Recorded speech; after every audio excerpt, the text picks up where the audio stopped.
So let's get this started.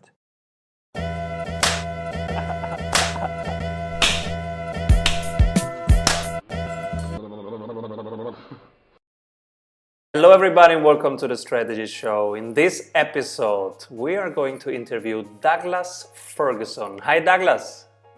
Howdy. We are going to cover three topics: the sprint mindset, how to have better meetings, and innovation narratives. So, welcome to the show. And Douglas, where are you right now? I'm in Austin, Texas, and it's a little chilly. Perfect. Can you describe a little bit what you do to our audience? Yeah, I run an agency called Voltage Control, and we are a workshop agency, which means that we help people run workshops to work better together, reimagine our meeting culture, get past problems making decisions, and just face all sorts of challenges and problem solving that we might need to do as a company to better innovate. Love it. So when we say the sprint mindset, what would be the opposite? Yeah, so I guess the stark contrast would be to maneuver completely off of opinions and conjecture. And there's an interesting kind of phenomenon where even when people think they're not working off of opinions and they're really focused on making decisions based on data, often they're waiting around for perfect data and they end up making decisions off of hunches and guesses while they're waiting for that perfect data. And this is typically because they're in pursuit of, let's say, perfect quantitative test and getting to the point where we can get something in market and up to scale, and then we'll start really digging into the data and analyzing. But up until then, we're moving through things with a lot of confidence that we don't really know a lot about. I mean, we may have context, we may have history on the subject, but how our solution integrates and impacts the users and clients that we might be pursuing, we don't know a lot about that at this point, and so it's important that we stay really curious. And I think the opposite of a sprint mindset is that we're not super curious, and we're working a lot off of assumptions.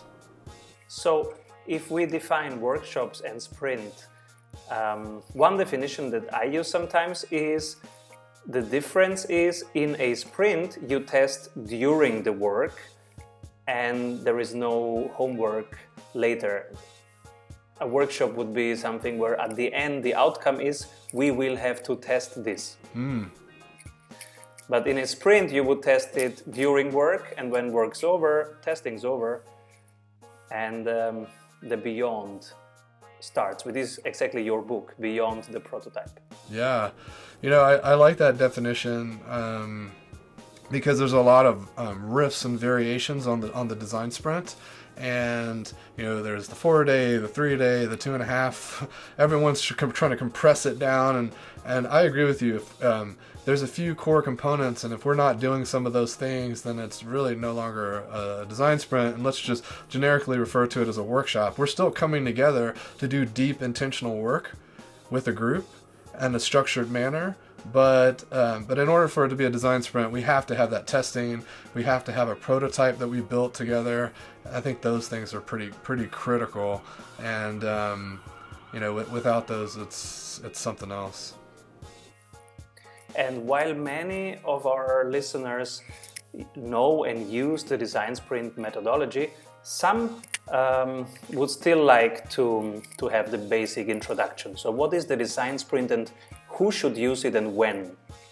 Yeah, the design sprint's a 5-day process for solving tough problems. It, I think, is a really fantastic tool for kicking off projects or getting unstuck. And so if you have a critical project and you haven't been able to get traction on it, or you hit some sort of impasse and you're just not sure how to move forward, it's a really great way to help unlock the creativity of the team, really harness the power of diversity, and put some ideas forward, and then begin to learn from those ideas and see where the real opportunities lie. And the design sprint's broken up into this, and the 5-day process starts off with gaining a high level of alignment on the team, which can be very critical. Often I see teams are saying the same words, but just aren't totally aligned. They've all read the brief, they know the charter of the team, so to speak, but once we start getting kind of thin slicing underneath the surface, we start to uncover that, oh wow, there's a real lack of understanding around where we're headed and why. And so day one can be really great at getting to that alignment so that we can move forward and start to get to insights. Day 2 is about coming up with ideas and sketching those ideas. Day 3, we're going to go through some group decision-making tools so that we can come out of Day 3 with a really solid understanding of what we're going to build. And Day 4, we build that thing. That prototype gets built in one day, and then we test it on Friday with 5 users. Perfect. Should a manager, a product team, a CEO do a design sprint at the beginning of a project, or in the middle of a project, or at the end of it? I think it'd be really difficult to do one at the end unless we're thinking about what's next. If we're kind of at the end and we're launching stuff and we're not sure about what opportunities might lie as far as our next steps or where we might evolve this thing, then it could be helpful. But most commonly, it's at the very beginning.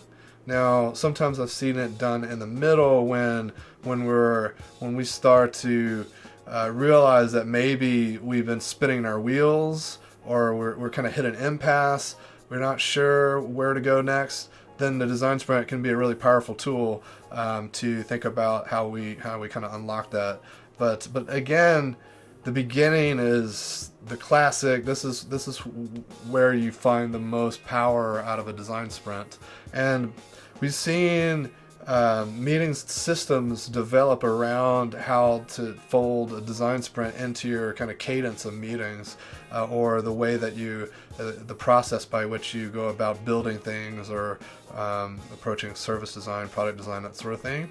And based on the way you approach your work, the design sprint can be appropriate at different junctures, but it's important to be conscious about when you do it, and not just let's try a design sprint, because I like to refer to it as heavy artillery.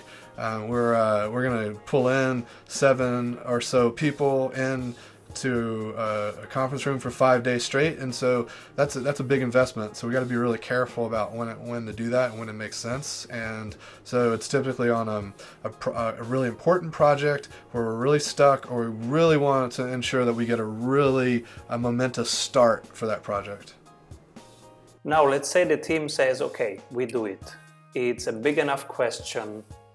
It's relevant enough an outcome. We schedule the meeting. How should the team prepare? Yeah, preparation is very critical for a design sprint.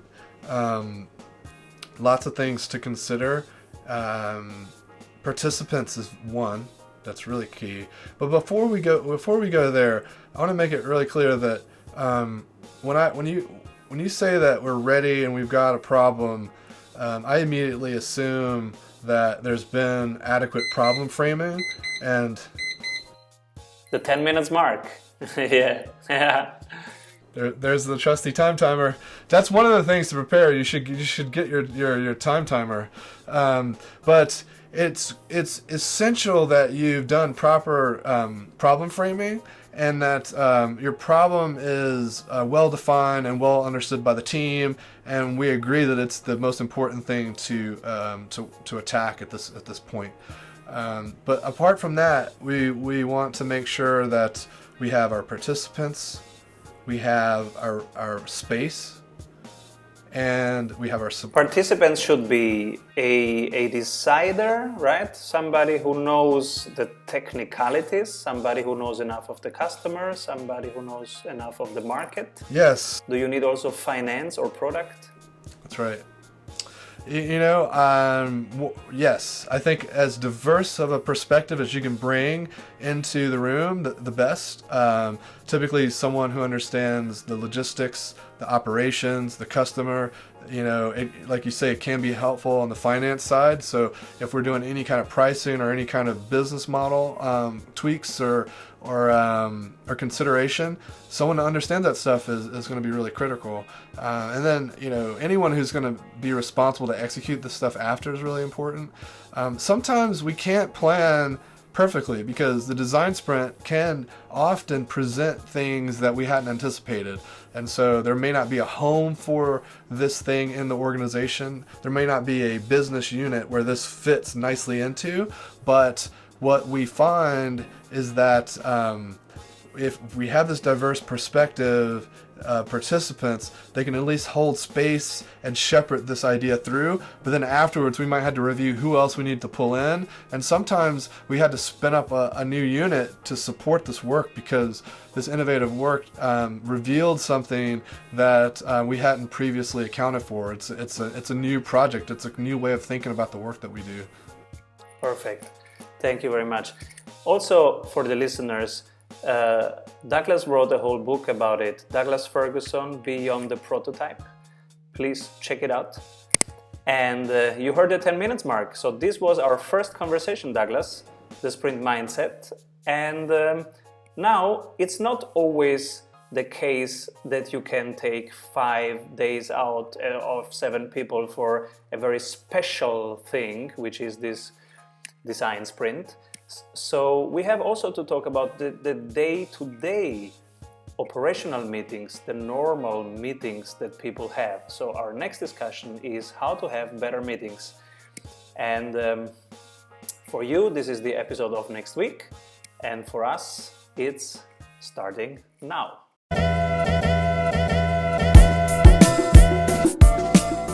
Entrepreneurial freedom is awesome. It's also a lot of hard work to get there. And when you are there, it's easy to lose your grip. Our community of 16,000 entrepreneurs is getting stronger and stronger every week because we amplify each other. We share what works and drop the rest. We test, refine, improve. Check strategysprints.com to build up your business and have fun doing it.